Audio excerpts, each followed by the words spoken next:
హానికర వైరస్ కి బ్యాక్టీరియాకి యాంటీబయాటిక్స్ ని తట్టుకునే శక్తి రోజురోజుకి పెరుగుతోంది.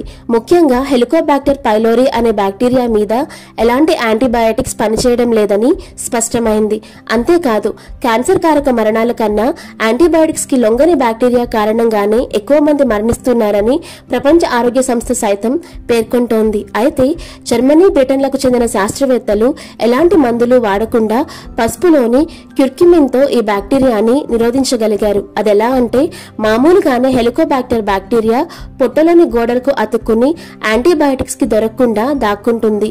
దాంతో వాళ్ళు క్యుర్క్యుమిన్ ని నానో క్యాప్సూల్స్ రూపంలో తయారు చేసి మింగేలా చేసి అది పొట్ట గోడలకు అతుక్కోకుండా నిరోధించగలిగారట.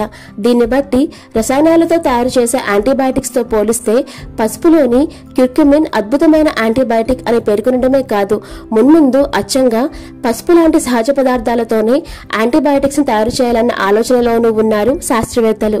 బహుశా మన సాంప్రదాయ వైద్యంలో పసుపుని ఎక్కువగా వాడటానికి ఇదే కారణం కావచ్చు.